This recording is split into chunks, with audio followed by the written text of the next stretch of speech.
Je voudrais dire simplement une chose, une petite parole. Il nous a invités à ses vœux à Harmoncourt. Oui. Et à ses vœux d'Harmoncourt, il y avait un monsieur qui s'appelait Monsieur Marigny. Sénateur, maire de Compiègne. Et sachez une chose, Monsieur Ferrieux, c'est honteux ce qu'il a fait. C'est un traquenard qu'il a fait ce jour-là. Il m'a donné la parole avant Monsieur Marigny. C'est une honte. Voilà.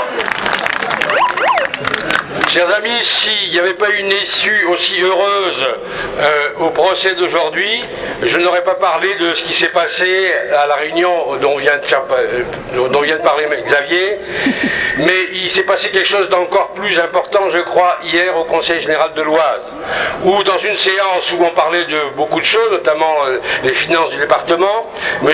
Éric de Valroger, ancien procureur, actuellement juge des enfants, mais ancien procureur, et ben s'est fait procureur d'un procès dans lequel l'accusé, c'était moi, François Ferrieux, comme complice de Xavier Mathieu, complice des casseurs, anti-républicain. Heureusement, j'ai eu droit à la parole pour lui répondre et rappeler qu'au passage, il ne connaissait pas l'adresse de l'usine Continentale, parce qu'il n'est jamais venu pendant un an. Ça c'est vrai. Le conseiller général du canton local, du canton où se trouve Carrois, n'est jamais venu, premièrement, et deuxièmement, ces paroles étaient complètement immondes venant de la part d'un membre de la magistrature. Donc je me suis défendu. Il restera un document, car cette séance a été enregistrée sur internet, oise.fr. Vous allez à la séance du Conseil général. Bon, c'est un peu longuet, vous zappez jusqu'à ce que vous voyez Monsieur de Valroger.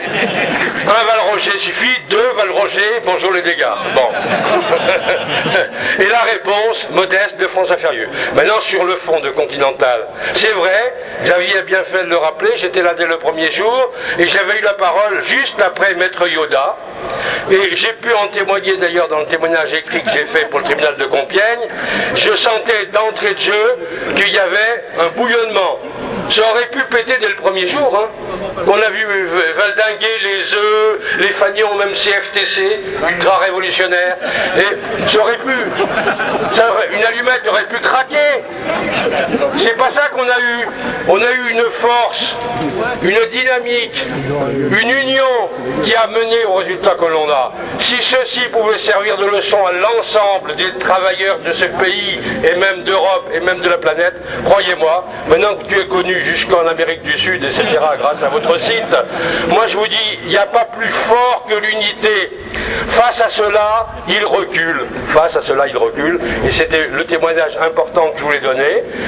C'est vrai, la relax aurait été mieux, et encore. Moi, ce que je trouve bien, c'est de dire, des coupables comme ça, on est tous coupables. On est coupable de ne pas se battre aussi fort que se sont battus les Continentales.